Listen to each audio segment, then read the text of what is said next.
Hey, it's Sovereign. Welcome back to another Genshin video. Today we're talking about Hu Tao. Why Hu Tao, you may ask?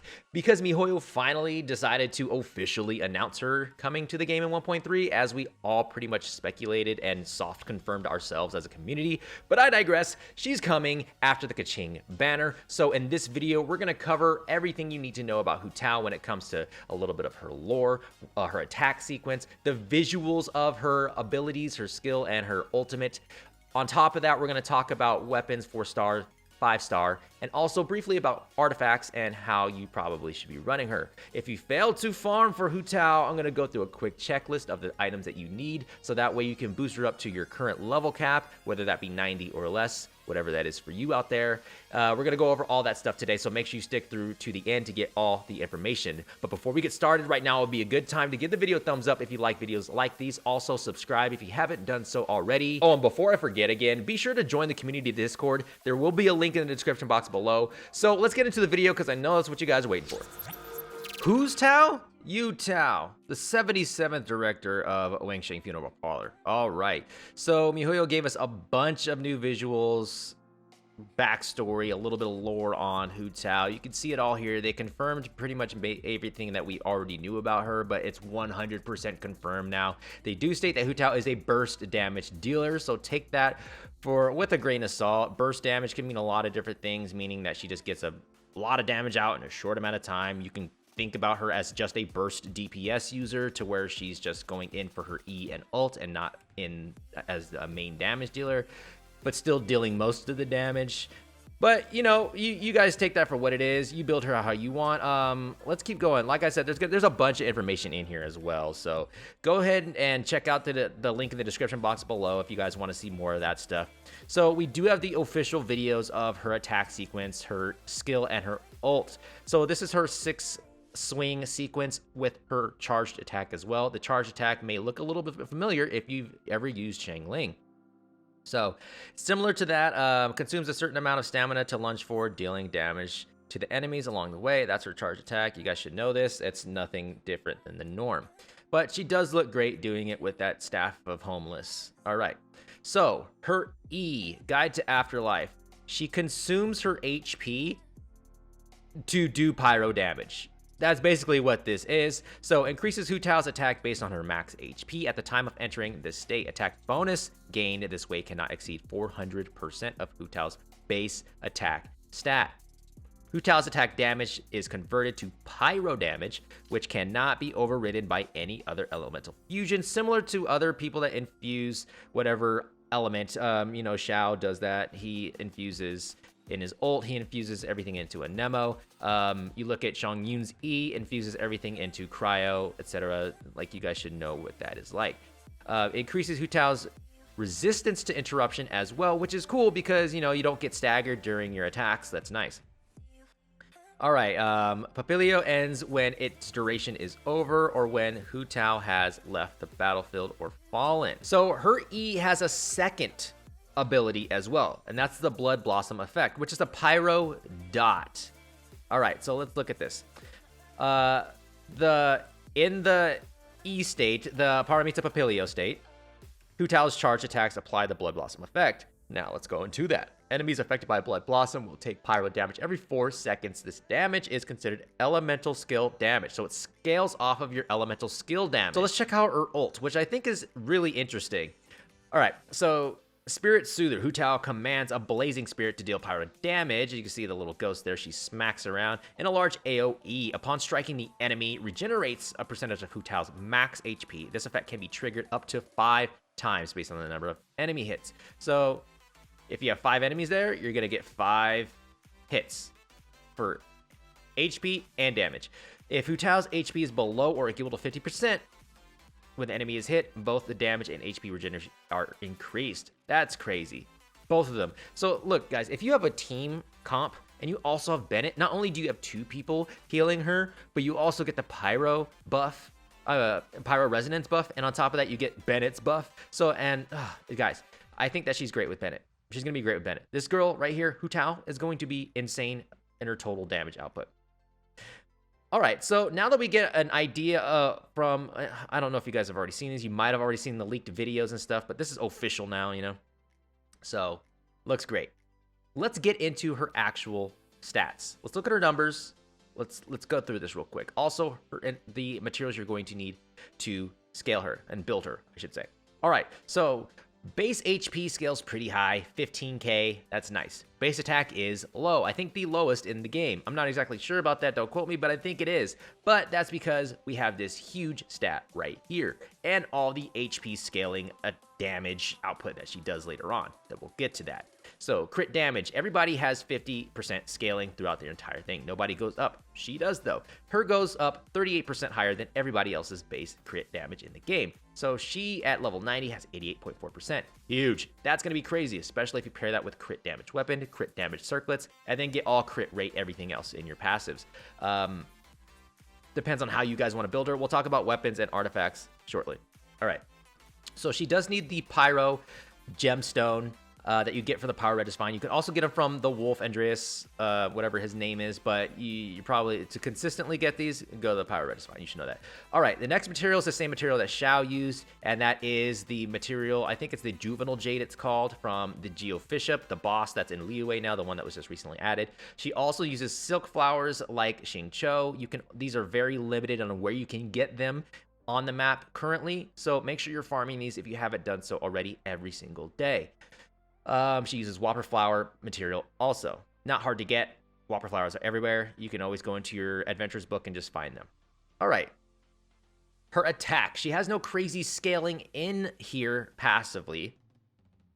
However, we know that the rest of her abilities does scale off of her normal attack, like a lot of characters do. Let's just be honest, a lot of people do that. But she converts it to Pyro, so leveling these up will be pretty important, at least to level 6, okay?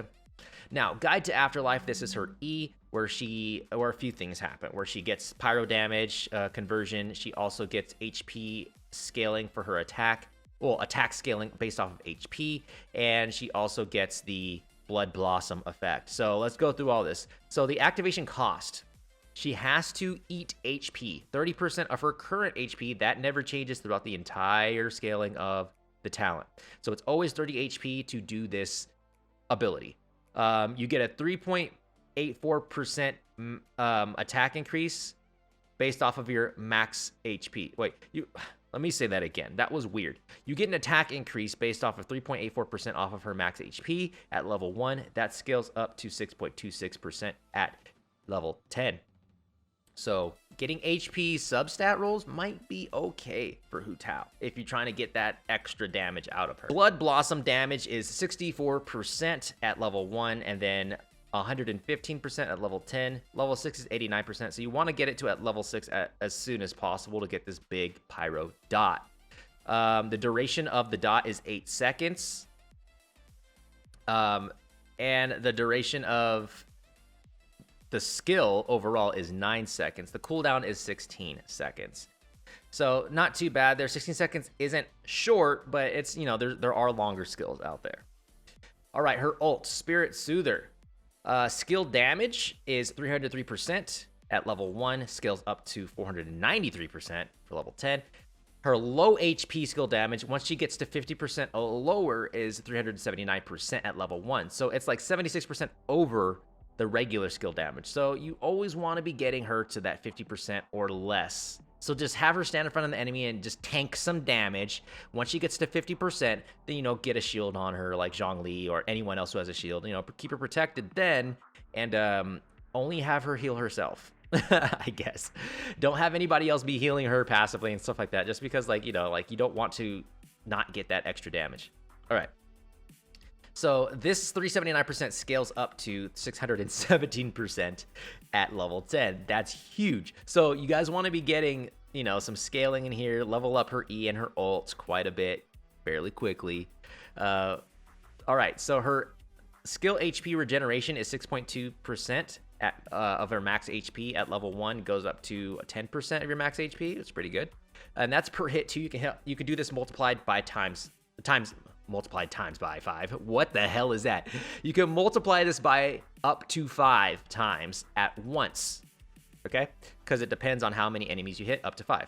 So this, once you hit 50% health, this will go from 6% to 8.3% of your max HP at level 1, and that scales to 13.6% at max. Cooldown is 15 seconds. Energy cost is 60, so it's, you know, relatively lower than, you know, somebody like Xiao who has 80, who doesn't also generate their own energy from their E. Is this a little broken? I mean, is there some, like, you know, preferential treatment with her over Xiao here in her kit? I don't know. Let's look at her talents. So her talents use the Diligence talent books. So if you have Chongyun, Shangling, Ganyu, you're familiar with this book and that domain. So that's the one you're going to need. Whopper Flower material. And then you also need this material from Child, the Foul Legacy. So if you have Child or Diona, you probably have already seen these before. If you don't have either one of those characters, you probably might have some in your inventory that you've never used. So check that out. Make sure that you get those.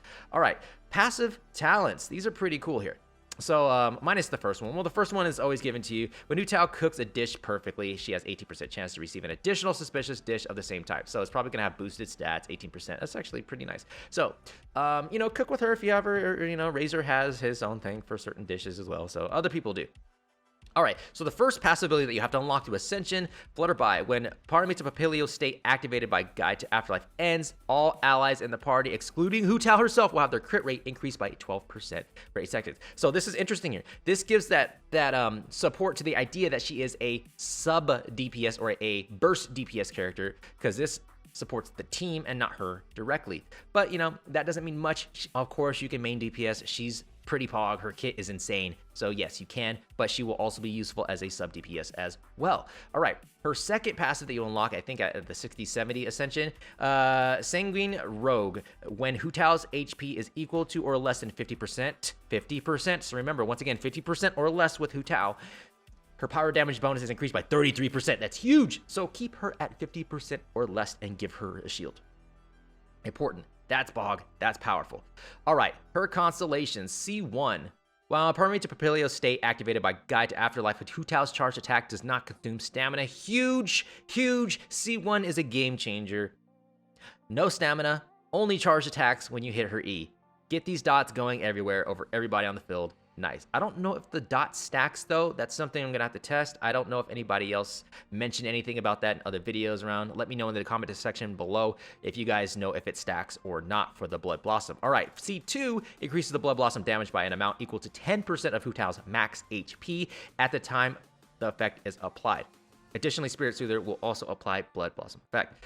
So, kind of like Xin Yan, this gives her ult a dot, and it also gives her more damage based off of her max HP. Now, you might say, oh, full HP, she's still going to get more damage. Yeah, but if you get her down to that 50%, she's getting all these boosts in here from being 50% or less. So you want to keep her at that max 50%. That's that sweet number where she's going to get the maximum damage out of her C2.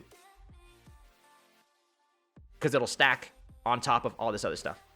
Now, if she has full health, this will still be useful, but you're not getting those 50% or less stacks as well. So this is huge for her. C1 and C2, pretty pog. C3 is just a level up of a talent.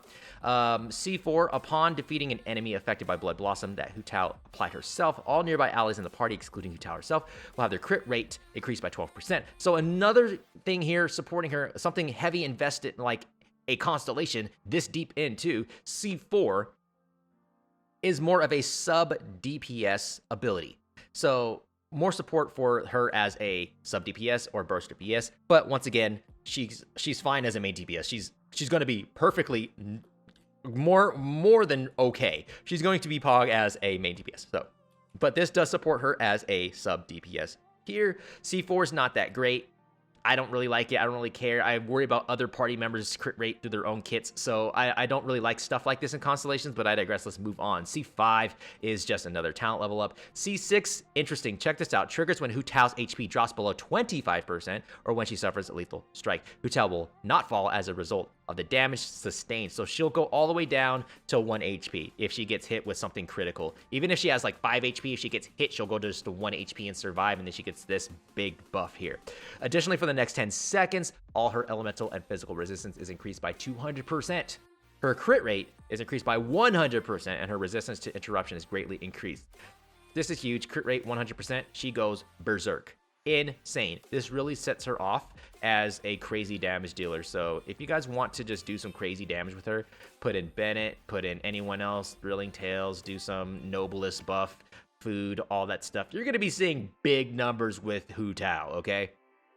Put her in, take some damage, trigger this if you have C6, and boom, you can do this every single minute because she's also going to heal herself. So, guys, her kit is pretty pog. Now let's talk about weapons. When it comes to weapons, you already know 5-star Staff of Homa is her weapon. It scales with her perfectly. Everything from the substat to the actual passive ability.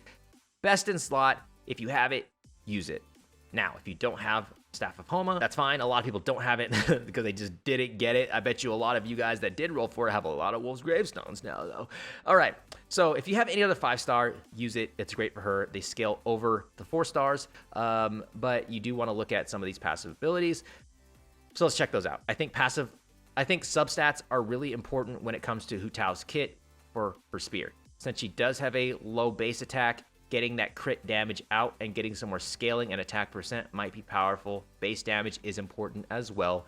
So 5 stars, test them out yourself. If you have a 5-star, most likely use that over any 4-star. But if you have a 4-star at high refinements, do some testing yourself. All right, so for 4 stars, I think the best one, if you have available to you, is the Black Cliff Pole. Crit damage, substat, great. You want to do that. Also getting attack scaling in here as well. Next, the Lithic Spear is a great option, has attack percent scaling. Also, if you have other leeway characters, you get some pretty pog attack percent scaling and crit rate, which will be important to get some consistency out of the big crit damage numbers that Hu Tao is going to have. So crit rate scaling is also going to be good for her as well. So next, I think Royal Spear is okay. You get some crit rate in here and attack percent. So that's pretty cool. Dragon's Bane, I know it says Pyro, okay, 20% all damage against them, you know, damage increase. But it's Elemental Mastery. I don't think it's a good idea to go there. Deathmatch might be fine with crit rate. It is a low base attack. You get some attack percent increase in there. So go with what you have available, guys. Those are in that order. I mean, not that order. Don't use Dragon's Bane. That should be like last resort. But, you know, Deathmatch might be better than Dragon's. Well, it definitely is better than Dragon's Bane, okay? Don't use Dragon's Bane unless you're trying to do some funky build. Use what you got, you know? Like, that's just what it is. Use what you have available to you. It'll be fine. It'll be just okay. You're not going to be hurting. Okay, artifacts. When it comes to artifacts, there's a few things you can do here, and I think a lot of testing is in order for her once she actually is released and people are doing. You can do a 2-piece Crimson with a 2-piece Glad. You can do a 4-piece Glad. You can do a 4-piece Lava Walker. You can do a 2-piece Crimson, 2-piece Noblesse. There's a lot of ways you can do here, but I think the best, safest way to go for her might be 2-piece Crimson, 2-piece Glad. You can go 4-piece Glad if you want to, if you just want to get all attack up. So you have options when it comes to her, and depending on how you run her, if she's main, if she's sub. If she's sub, you could put her as, right here, Noblesse 2-piece. So you do what you need to do. That's what I suggest. Like I said, you can do the Lava Walker on her. It's a weird set, I know, but getting this 4-piece with 35% more damage. Pyro is strong in her kit. Everything's going to be on fire always. Doing 35% more damage overall, would it be a bad thing for her? So you guys decide on what you need. You should know at this point what sets should be used, what shouldn't be used, and it all depends on what you're missing from your kit as well. If you need more crit damage, make sure you guys are getting the crit damage circlet. If you feel like you have enough crit damage, go for the crit rate circlet. Go for crit rate substat rolls to get the max damage, guys. Go for a Pyro Cup. You know the stops. We don't need to talk about these too much, but those are your options. Don't do something funky like put a Viridescent on her. Like, you know, like, it doesn't make sense. I think you could go with a Bolide if you do this right here. If you're trying to go with a normal attack, 4-piece Bolide. If you have like a Zhongli giving her a shield, and then she's just going to be on the field with her shield. I mean, you could do that. I think it's a little silly, like, but I digress. You know, like I said, do what you want. You should know what to do, okay? All right, so there you guys have it. Hu Tao in the flesh. She's coming in less than a week, I think, and it's going to be pretty pog. We're going to see a lot of crazy numbers coming off of her kit. I can't wait to see what some of these big content creators are going to be doing, some of the whales that have all the gear, all the crazy stuff, max refinements, what her C6 is going to be like. It's pretty pog. So if you're hyped for Hu Tao, let me know in the description box below. But thank you guys for watching the whole video. I appreciate it if you stuck around to the end. I'm going to get out of here. I got another video to do, so I'll see you guys later.